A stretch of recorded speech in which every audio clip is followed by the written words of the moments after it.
Hello friends, कैसे हैं आप सब? बढ़िया। चलिए आज हम देखने जा रहे हैं एचसीएफ और एलसीएम अर्थात महत्तम समापवर्तक और लघुत्तम समापवर्त्य के कुछ मिश्रित प्रश्न। काफ़ी इम्पॉर्टेंट है ये प्रश्न, एग्जाम में इस तरीके के प्रश्न पूछे जाते हैं। तो चलिए हम पहला सवाल देखते हैं।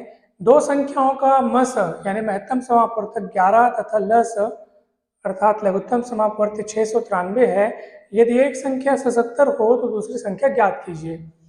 तो चलिए हम पहला हल करते हैं। देखो, आपको यहाँ पर एक सूत्र याद रखना है जो आपको बहुत काम आएगा, आगे के सवालों में भी काम आएगा। कि जैसे मान लीजिए दो संख्याएं हैं, तो दोनों संख्याओं का गुणनफल, ठीक है, दोनों संख्याओं का गुणनफल ये दोनों के मस गुणित दोनों के लस के बराबर होगा। यानी दो संख्या आपके पास है तो दोनों का गुणा करोगे और अगर उनका महत्तम समापवर्तक और उनका लघुत्तम समापवर्तक निकालोगे तो उनके मस और लस का गुणा उन्हीं दोनों संख्याओं के गुणे के बराबर होगा। तो चलिए देखते हैं यहाँ पर दो संख्याओं का मस कितना है, 11। तो महत्तम समापवर्तक की जगह आप 11 रख दो और लघुत्तम समापवर्तक कितना है, 693। तो दोनों के लस की जगह आप 693 बीच में गुणा का चिन्ह है और फिर 693 लिख दो आप बराबर दोनों संख्याओं का गुणनफल। और उनमें से एक संख्या कौन है, 77। तो एक संख्या 77 है, आपको दूसरी संख्या निकालनी है। इतना सरल है, बताइए, है ना। यहाँ दोनों संख्याओं का गुणा रखना है और यहाँ उन्हीं दोनों संख्याओं का मस और उन्हीं दोनों संख्याओं का लस है। तो अगर आपको दूसरी संख्या चाहिए तो दूसरी संख्या ज्ञात करने के लिए आप 11 गुणित 693 और 70 को आप पक्षांतर करके बटे में ला देंगे। ये 11 एकम 11, 11 सत्ते से 70 और फिर ये 7 से ये कट जाएगा, 7 एकम 7 और 7 ये 63, तो 6 बचेगा, फिर 7 में 63, तो कितना आया, 99। अतः वो दूसरी संख्या कौन सी होगी, 99 होगी। तो ये सूत्र आप हमेशा याद रखें कि दो संख्याओं का गुणनफल बराबर दोनों का मस गुणित दोनों का लस। ठीक है, चलिए अब अगला सवाल देखते हैं हम।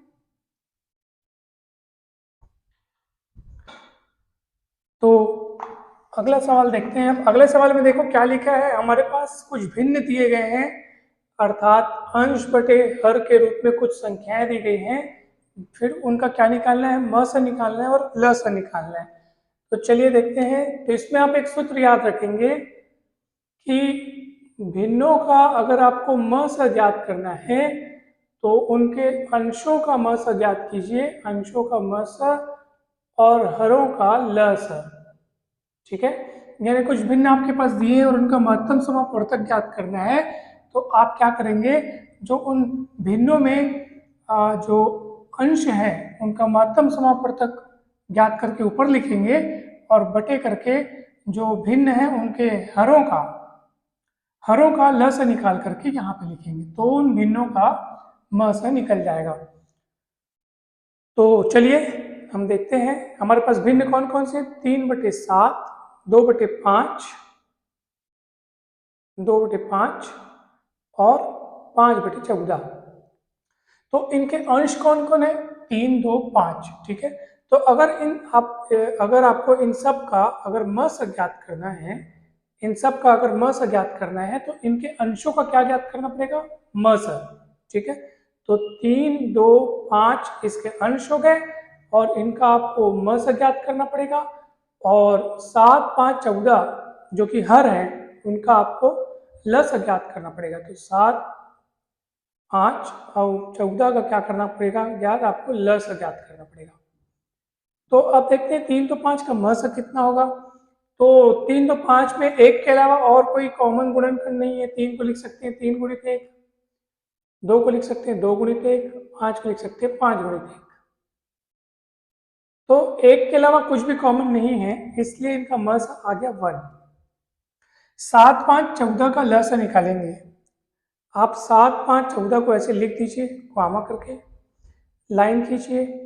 देखिए छोटी से छोटी संख्या से पहले लीजिए, 2 से लेते हैं अपन, नहीं जाएगा, ये भी डिवाइड नहीं होता, ये होता है 7 बार, 2 7 14। फिर उससे बड़ी संख्या 3 से कोई डिवाइड नहीं हो रहा है, 4 से कोई डिवाइड नहीं हो रहा है, 5 से देखते हैं, तो 5 से ये डिवाइड नहीं हुआ, ये 5 एकम 5 हुआ और ये भी डिवाइड नहीं हुआ। फिर 7 से लेंगे तो 7 एकम 7, 7 एकम 7, तो कितना आएगा बताइए? 5 दूनी 10, 7 से 70, तो 1/70 इनका मसा निकलेगा। ठीक है, इन भिन्नों का मसा कितना निकलेगा? 1/70। तो इस तरीके से आपको भिन्नों का मसा निकालने आना चाहिए। तो ये सूत्र आप अच्छे से जान लीजिए कि भिन्नों का मसा बराबर अंशों का मसा बटे हरों का लस है। चलिए अब वहीं पे एक और सवाल साथ में एक और दिया है कि आपको कुछ भिन्न दे दिए गए हैं और इनका हमको क्या ज्ञात करना है? लस ज्ञात करना है। तो उसका सूत्र क्या हो जाएगा? भिन्नों का अगर आपको लस ज्ञात करना है तो अंशों का लस ज्ञात कीजिए और हरों का मस ज्ञात कीजिए। कितना सरल है सूत्र याद रखने में। अगर भिन्नों का आपको क्या ज्ञात करना है? लस ज्ञात करना है। तो लस ज्ञात करना है ना, तो अंशों का लस है, जहां लस है तो लस है। देखो याद करने का तरीका, भिन्नों का लस ज्ञात करना है तो अंशों का लस ज्ञात कीजिए और बटे में हरों का मस ज्ञात कीजिए। अब हमारे पास भिन्न कौन कौन से दे दिए गए हैं? 2/9, 3/14, 7/20 और इसका लस ज्ञात करना है। तो अंशों का अंश कौन है? 2, 3, 7, इनका लस ज्ञात करो और 9, 14, 20 का मस ज्ञात करो। 9, 14, 20 का मस ज्ञात करो। ठीक है, अब बताइए कैसे बनेगा ये?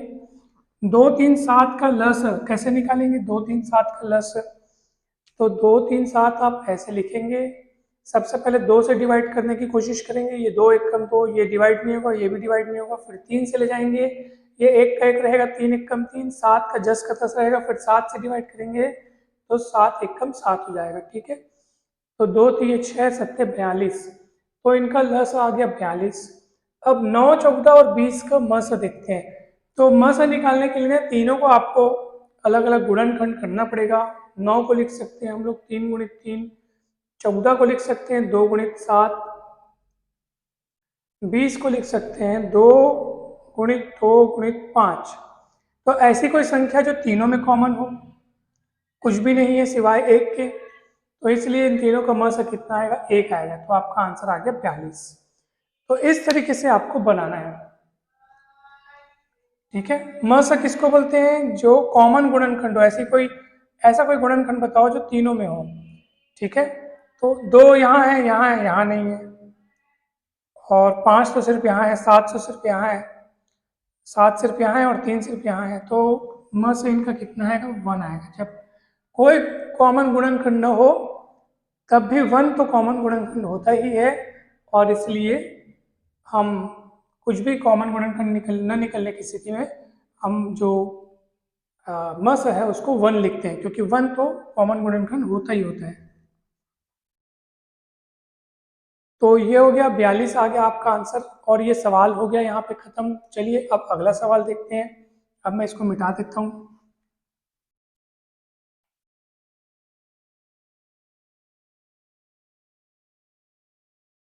अब तीसरा सवाल आप सब देखेंगे कि तीसरा सवाल क्या कहता है। दो संख्याओं का गुणनफल 1500 है। ठीक है, दोनों का मस 10 है, दोनों का लस ज्ञात कीजिए। तो बहुत सरल सूत्र है, अभी हमने देखा था। दो संख्याओं का गुणनफल कितना है? 1500, और हम जानते हैं कि दो संख्याओं का गुणनफल बराबर दोनों का मस गुणित दोनों का लस। दोनों का मस है गुणित दोनों का लस है। अब दो संख्याओं का गुणनफल कितना दिया है? 1500 दिया है। ठीक है, और दोनों का मस कितना दिया है? 10 दिया है। तो दोनों का लस ज्ञात करना है, दोनों का लस ज्ञात करना है। तो ऑब्वियस सी बात है, 10 को पक्षांतर कर दो तो 1500/10 हो जाएगा, और ये हो जाएगा दोनों का लस। 0 0 कटेगा तो आंसर आएगा आपका 150 इज इक्वल टू दोनों का लस। यानी दोनों का लस कितना होगा? दोनों का लस कितना होगा? 150। ये आपका आंसर आ गया। बहुत सरल था ये प्रश्न। तो अब मैं इसको भी मिटाता हूँ। ठीक है, कहीं भी कोई डाउट हो तो आप पूछ सकते हैं। अब चलिए, अब अगला प्रश्न देखते हैं। वो और खास है, थोड़ा अलग है, थोड़ा हटके है। तो चलिए देखते हैं। दो संख्याओं का लस मस का 28 गुना है। अच्छा, तो सबसे पहले अपन मान लेते हैं कि दोनों संख्याओं का मस मस कितना मान लेते हैं 28, ठीक है, सॉरी, दोनों संख्याओं का मस मान लेते हैं n। अब क्या बोल रहा है, दो संख्याओं का लस उसके मस का 28 गुना है, यानी जितना उसका मस है उसका 28 गुना ज्यादा उनका लस है। तब प्रश्न से, है ना भाई, प्रश्न से तब उनका लस कितना हो जाएगा, उन्हीं संख्याओं का लस कितना हो जाएगा। तो प्रश्न क्या बोलता है, जितना उनका मस है उसका 28 गुना ज्यादा, यानी 28n उनका लस हो जाएगा। और क्या बोल रहा है, दोनों संख्याओं के मस और लस का योग 1740 है, मतलब इन्हीं दोनों का योग 1740 है। तो फिर प्रश्न से हम लिखेंगे कि उनका लस और उन्हीं का मस का योग 1740 है।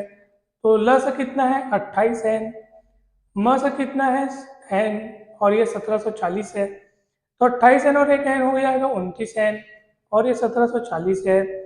और n का मान निकालने के लिए 1740 डिवाइड बाई आपको 29 करना पड़ेगा।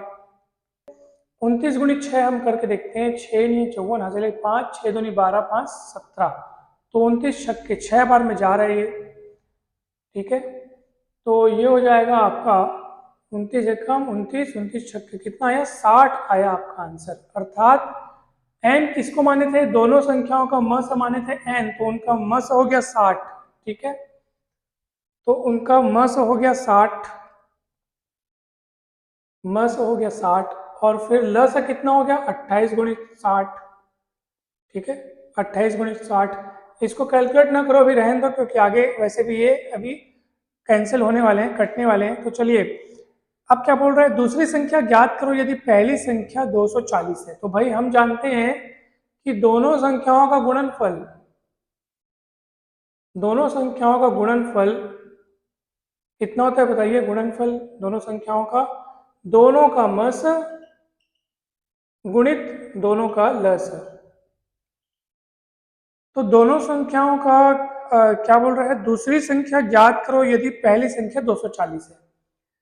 तो ठीक है, दोनों संख्याओं का गुणनफल जिसमें से पहली संख्या 240 है, हमको दूसरी संख्या ज्ञात करनी है, क्योंकि इस पक्ष में हमको दोनों संख्याओं का गुणनफल लिखना है, जिसमें से पहला 240 है, दूसरा संख्या ज्ञात करना है, बराबर दोनों का मस है, तो दोनों का मस 60 है, और दोनों का लस 28 गुणित 60 है, देख लीजिए आप।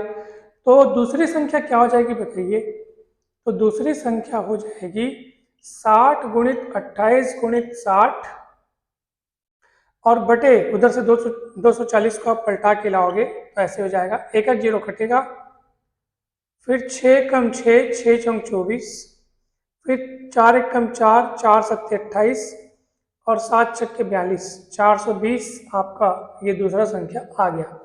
तो इस तरीके से आप लस और मस के मिश्रित प्रश्नों को बना सकते हैं। बहुत सरल थे ये सवाल, और आपको बहुत छोटे छोटे सूत्रों को बस याद रखना है, तो ये आपसे सवाल बन जाएंगे। इसी तरीके के प्रश्न परीक्षा में आते हैं, सो आप इनको और अच्छे से बनाएं, ट्राई करें, और आपको कहीं भी डाउट हो तो आप पूछ सकते हैं। और वीडियो अच्छा लगे तो लाइक करें, चैनल को सब्सक्राइब करें, वीडियो को शेयर करें। आप सभी को बहुत बहुत धन्यवाद।